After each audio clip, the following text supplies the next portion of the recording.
ഇനി സുഹൃതാണ്. സുഹൃദ് എന്ന് പറയുന്നത് പ്രപഞ്ച പരിത്യാഗമാണ്. പ്രപഞ്ച പരിത്യാഗം എന്ന് പറഞ്ഞാൽ ദുന്യവിയായ സൗകര്യങ്ങളെയും ജീവിതങ്ങളെയും പാടെ ഒഴിവാക്കലല്ല. അതേസമയം അതിൽ കെട്ടിമറിഞ്ഞ് മുഴു സമയവും സംവിധാനവും സമ്പത്തും ഒക്കെ ഐഹികമായ ജീവിതത്തിന്റെ താല്പര്യങ്ങൾക്ക് വേണ്ടി ഉപയോഗിക്കുകയും അതിനുവേണ്ടി അള്ളാഹുവിന്റെ കൽപ്പനകളെ ധിക്കരിക്കുകയും ചെയ്യാൻ പാടില്ലാത്തത് ചെയ്യുകയും ഒക്കെ ചെയ്യുമ്പോഴാണ് അത് സുഹുദിന്റെ പുറത്തു പോകുന്നത്. അതേസമയം ദുന്യവിയായ ഒരു സൗകര്യം, നല്ലൊരു വീടുണ്ടാക്കുന്നതോ വാഹനം വാങ്ങുന്നതോ നല്ല ഭക്ഷണം കഴിക്കുന്നതോ ഒന്നും സുഹൃദിനെതിരല്ല. പ്രപഞ്ചവും ഈ ഇവിടുത്തെ സൗകര്യങ്ങളുമായി കെട്ടിപ്പിടിച്ച് അതിനുവേണ്ടി ജീവിതം മാറ്റിവെക്കുമ്പോഴാണ് സുഹൃദിനെതിരാവുക. അതുകൊണ്ട് സുഹൃദ് എന്ന് പറഞ്ഞാൽ വസഹദ് വദാ ഫഖദു അലാഖത്തി ഖൽബിക.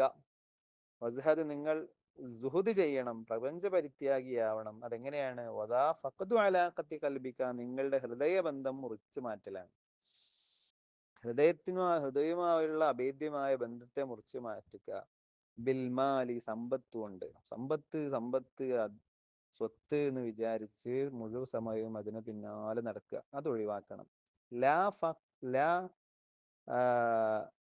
ഫഖദ ലഹു തകു അഅഖല. അല്ലാതെ അല്ലാതെ പിന്നെ ലാ ഫഖദുൻ ലഹു, ഈ സമ്പത്ത് ഇല്ലാതിരിക്കലല്ല. സമ്പത്തൊക്കെ ഒഴിവാക്കി കൈയും കാട്ടി ഭിക്ഷയാഴ്ച നടക്കുന്നതിനേക്കാളും സമ്പത്ത് അധ്വാനിച്ചുണ്ടാക്കി അതുകൊണ്ട് താമസിക്കൽ തന്നെയാണ് ഏറ്റവും നല്ല രീതി. അത് തന്നെയാണ് അള്ളാഹു പറഞ്ഞതും. അതുകൊണ്ട് പിന്നെ സമ്പത്തൊക്കെ ഒഴിവാക്കി ആളുകളെ കൈയും കാട്ടി നടക്കലല്ല. അതേസമയം ഹൃദയബന്ധം, ഒരു സമ്പത്ത് ഉണ്ടാക്കാൻ വേണ്ടി മാത്രം ജീവിക്കുക എന്ന രീതിയിലായി പോകരുത്. അതിനെയാണ് സുഹുദ് എന്ന് പറയാ. അതുകൊണ്ട് വസ്സുഹുദു അഹ്സനു മൻസബിൻ ബഅദ തുഖ, തഖ്വക്ക് ശേഷം ഏറ്റവും പ്രധാനപ്പെട്ട മനസ്സുവാണ്, സ്ഥാനമാണ് അള്ളാഹുവിന്റെ അടുക്കൽ സുഹുദ് എന്ന് പറഞ്ഞത്. തഖ്വ അനുസരിച്ച് ജീവിക്കുമ്പോഴാണ് സുഹൃദ് ഉണ്ടാവുക. അള്ളാഹുവിനെ പേടിച്ച് അള്ളാഹു കൽപ്പിച്ചത് ചെയ്തും വിരോധിച്ചത് ഒഴിവാക്കിയും ജീവിക്കുമ്പോഴാണ് സുഹൃദ് അനുസരിച്ച് ജീവിക്കാൻ പറ്റുക. വബിഹി യനാലു മഖാമ അർബാബിൽ ഉല, ഈ സുഹൃദ് കാരണം യനാലു, അയാൾക്ക് ലഭിക്കും, മഖാമ അർബാബിൽ ഉല, ഉന്നതമായ സ്ഥാനങ്ങൾ റബ്ബിന്റെ അടുക്കൽ, അള്ളാഹുവിന്റെ അടുക്കൽ അയാൾക്ക് ലഭിക്കുന്നതാണ്. വമുഹിബ്ബു ദുനിയ ഖായിലുൻ ഐന ത്വരീഖ്, ദുനിയാവിനെ ഇഷ്ടപ്പെടുന്ന ആൾ ഇങ്ങനെ പറഞ്ഞുകൊണ്ടിരിക്കും, ഐന ത്വരീഖ്, എവിടെയാണ് വഴി, എവിടെയാണ് എനിക്ക് ഇനി പുതിയ സമ്പത്തുള്ളത്.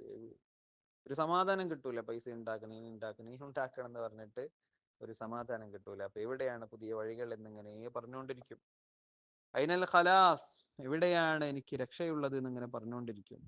കമുസ്കിരിന് ശരീബത്തുല, കള്ള് കുടിച്ച് മസ്തായവനെ പോലെ ഇങ്ങനെ അത്തും പിത്തും പറയും. വത്തുറുക് മിനൽ അസ്വാജി മൻമാ സഅദത്, അതുകൊണ്ട് നിങ്ങൾ നിങ്ങളുടെ വിവാഹമൊക്കെ ഒഴിവാക്കണം, ഭാര്യ ഭർത്താക്കന്മാരൊക്കെ ഒഴിവാക്കണം. എല്ലാവരെയും ഒഴിവാക്കണം എന്നല്ല.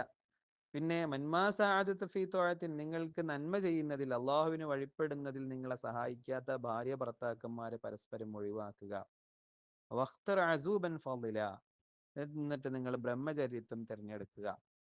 കാരണം അതാണ് നിങ്ങൾക്ക് അവിടെ നല്ലത്. നിങ്ങളെ വ്യഭിചാരത്തിനും